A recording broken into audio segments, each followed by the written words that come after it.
Oh, did you know that God desiring glory isn't about his ego? It's about your joy.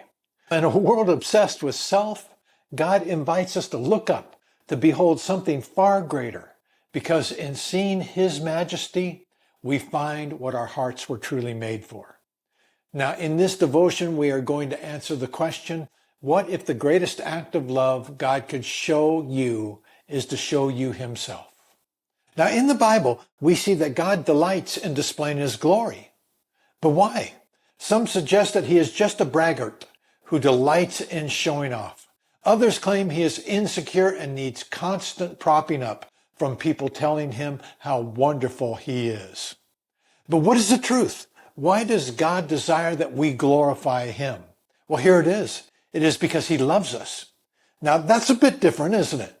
We tend to think we are loved when somebody makes much of us. But God says, no, I love you, and because of that, I will enable you to make much of me.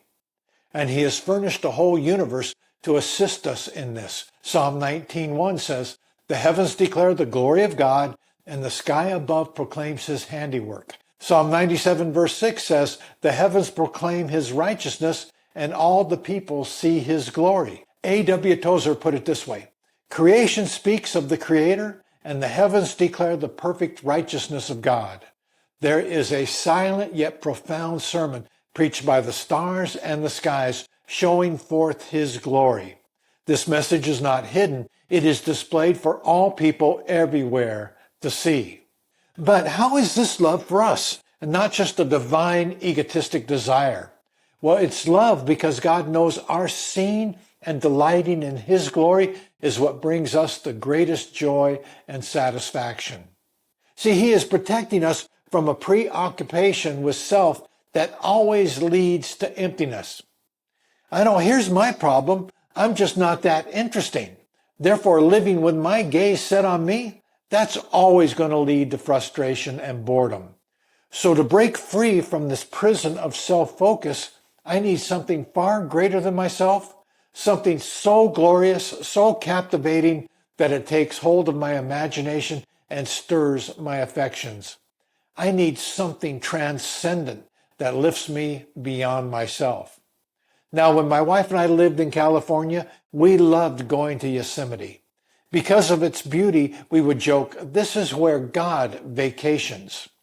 Now, you drive into the park through winding mountain roads, and eventually you pass through a tunnel. It's called the Tunnel View, and you come out seeing the Valley of Yosemite for the first time, and it is breathtaking. You have Half Dome and Yosemite and Bridal Veil Falls, El Capitan and the Merced River. It all explodes into your view. Now, I usually spend quite a while just trying to soak it all in.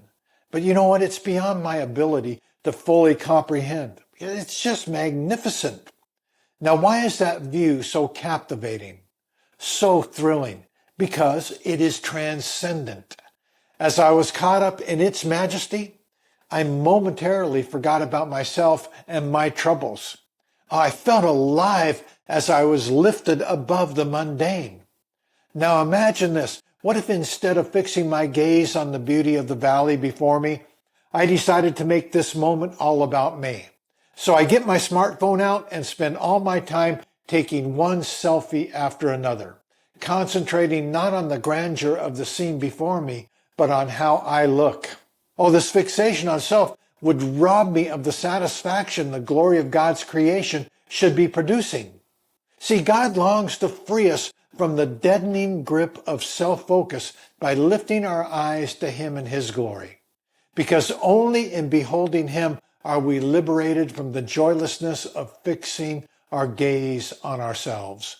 John Owen said this, a constant view of the glory of Christ will revive our souls and cause our spiritual lives to flourish and thrive. Jonathan Edwards put it this way, the happiness of the creature consists in rejoicing in God, by which God is also magnified and exalted. The clearer sight we have of his glory, the greater will be our joy. So how should this affect us? Well, understanding that God displays his glory out of love for us reshapes our focus, doesn't it? Rather than seeking satisfaction in self-centered pursuits, We can find true joy and fulfillment when we gaze upon God and His majesty. When we fix our eyes on His magnificence, we will be rescued from the emptiness of self-absorption. So may God help us to see His glory as we dwell in His creation.